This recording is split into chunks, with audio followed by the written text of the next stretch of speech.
perigosa. Eu, pessoalmente, acho que os pedidos para uma zona de exclusão aérea, né, podemos talvez discordar, mas eu acho que o risco de escalação é enorme.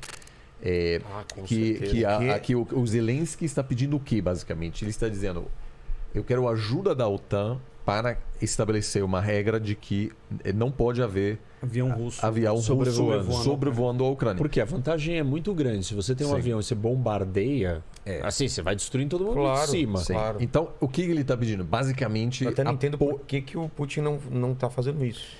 Tem uma série de questões sobre isso interessantes, a gente pode falar. Então, o Zelensky, na verdade, está pedindo apoio aéreo da OTAN para impedir a superioridade aérea na Ucrânia. Muito perigoso, porque a partir entra um avião russo, teria que ser abatido por um armamento da OTAN que pode causar uma escalação.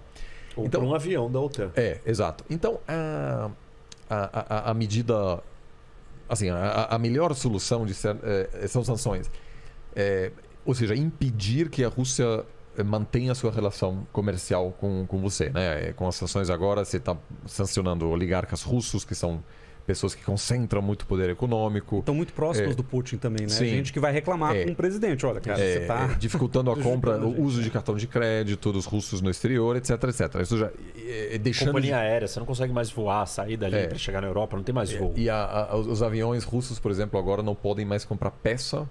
E para quem estuda esse assunto, você precisa trocar peça de avião toda hora.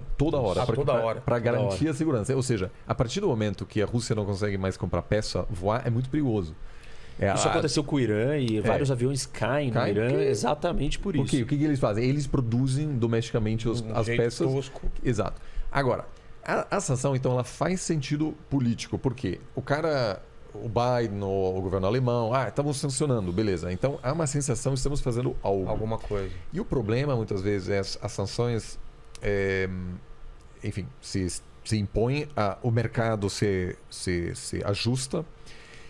E quem pede tirar essas sanções, a não ser que elas acabam sozinhas, nesse caso eu acho difícil, vai ser taxado de pró-russo. Da mesma maneira, os Estados Unidos é obviamente uma situação muito diferente, mas os Estados Unidos impuseram sanções há décadas contra Cuba e é difícil tirar essas sanções, apesar de que é difícil justificar que as sanções cumprem seu objetivo. Qual era o objetivo das sanções na época? Eu acho que havia gente achando que ia derrubar o governo cubano. Não aconteceu. Em parte porque o resto do mundo está fazendo um negócio com Cuba, apesar desse embargo econômico. Então, um certo perigo aqui ninguém diz explicitamente quais são as sanções. Eu não estou dizendo que eu sou contra as sanções, mas elas funcionam ou não? Ninguém sabe por quê. Porque ninguém disse qual é exatamente as sanções. É parar o Putin? Provocar a queda do Putin? Evitar que a Rússia avance para outros países? É que mesmo que a gente não saiba, a gente volta para aquelas 3 opções. Sim. Sucumbir, entrar com tropas ou usar as sanções. O que eu quero dizer aqui o impacto sobre a economia global, acho que pode ser muito grande, porque mesmo se for amanhã um acordo de paz, seja qual for, eu acho muito difícil o Ocidente tirar as sanções. Porque... mesmo depois de um acordo de paz? Então, assim, muita gente... Porque ele cruzou uma linha. Não vai voltar um McDonald's lá. Ele fez um negócio assim, as empresas vão se retirar, assim... A economia russa vai passar por um problema muito difícil. Mas é o que o Oliver está dizendo. Isso não garante nem a derrubada do regime e nem para onde a guerra está indo. Então, acho que tem um agravante, só complementando o que vocês estão dizendo, que é o seguinte, como o Oliver bem colocou, como você não tem um sentido de onde as sanções vão parar, então você está sancionando, primeiro começa com os oligarcas, com o próprio Putin, com a família do Putin, você arrenda apartamento que foi comprado por magnata russo em Nova York, em Londres e tal, mas aí de uma hora para outra você começa a sancionar time de futebol russo, aí o FIFA tira do jogo, bloqueia lá os times, aí gente não pode participar de competição esportiva, não pode participar de evento acadêmico, não pode participar de não sei o quê. Então eu acho que falta um planejamento ou um consenso básico sobre o que se quer com as sanções e qual que é a extensão que elas podem chegar. Porque uma coisa é você prejudicar, sufocar economicamente o governo russo, Outra coisa é você começar a despertar preconceitos contra cidadãos russos que nada tem a ver com a história e que estão hoje passando perrengue e não conseguindo muitas vezes se integrar às sociedades europeias, ou vivendo nos Estados Unidos, né? A amiga russa do Oliver que, né, não consegue fazer um mestrado nos Estados Unidos porque já tem um preconceito e tal. E o que isso vai levar, assim, o que isso vai gerar de consequência concreta? Quer dizer, isso vai ajudar a derrubar o Putin? A gente sabe que em outros casos isso só radicalizou o governo em vez de resolver o problema. Porque, aliás, só para dar um exemplo, se você da oposição russa hoje, vamos supor que você é um ativista. Sei. Contra o Putin. E você diz, olha, eu vou fazer minhas ações aqui e se a perseguição me atinge, eu vou fugir para o exterior. Hoje essa pessoa terá muito mais dificuldade em fugir, porque quando ela sai, né, com cartão de crédito russo para, sei lá, Polônia, ela não funciona mais. Ou seja, ela não tem voo. Não tem voo para lá ir. Então, tem um ditado, tem uma brincadeira entre russos que estão pensando em sair, que é assim, de onde vamos desse submarino?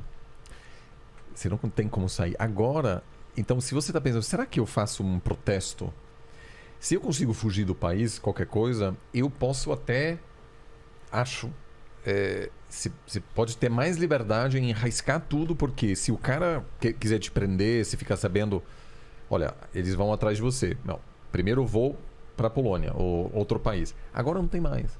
Então você está preso lá. E eu acho que, de novo, eu não tenho uma solução melhor e eu acho que diante dessas três opções, as sanções são o melhor caminho. Mas tem que fazer alguma coisa, não sei se é um projeto governamental em todos esses países para apoiar cidadãos russos de alguma forma. Fazer assim, projetos. Ou seja, sabe, se você não fizer isso, você cria exatamente algo que o Putin pode até querer. Você radicaliza a sua própria posição, eles ficam presos. Então, na Rússia, mas olha que interessante, né? Tudo isso que você está descrevendo e que o Casarões também falou é muito real. É real mesmo. Tá bom, você vai começar a punir o russo que não quer estar ali com o Putin e que não sabe, não tem como lutar contra o Putin. E essa é a dificuldade, esse é o ponto interessante, sei lá, talvez a tragédia das relações internacionais ou da política internacional. Você não tem saída. São dilemas atrás de dilemas. E o que é um dilema? O dilema é uma situação que, se você for para cá, ela é problemática. Se você for para lá, ela também é problemática. Não é assim, eu escolho a resposta perfeita, maravilhosa, pior, né? E a ruim. Então, assim, dentro da política internacional, você está o tempo inteiro vivendo com menos piores, mas muito ruins. Porque se você tem três opções, ou você vai para guerra, e guerra de confronto, Terceira Guerra Mundial, soldado americano lutando com o russo, ou você não faz nada e você simplesmente dá um recado assim: Putin, o mundo é seu, vai com tudo, vai firme que tá todo mundo aqui de cabeça baixa. Ou você faz as sanções e elas têm infinitas repercussões e consequências não imagináveis ainda. A gente nem consegue. A gente não consegue, porque assim, essa arma econômica que os Estados Unidos estão usando dessa vez nunca foi usada. Nessa potência. Na verdade, nunca foi usada contra uma economia que antes estava bem integrada. Ela foi usada contra a Coreia do Norte. Mas, por exemplo, você pegar a Rússia tinha a quarta maior reserva de dinheiro do mundo.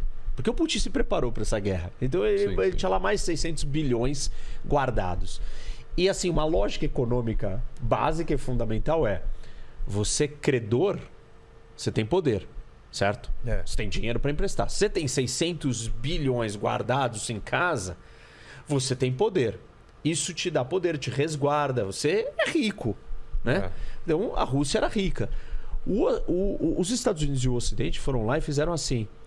Eles inverteram a lógica econômica muito fundamental, que é seu dinheiro, você ser credor, você ser rico, não vale para nada. Não vale mais nada. Porque você não pode mais usar o seu dinheiro. E só quem domina a torneira do sistema financeiro pode fazer uma coisa dessa. Isso, numa escala, com um país tão grande, tão integrado, nunca foi feito dessa maneira.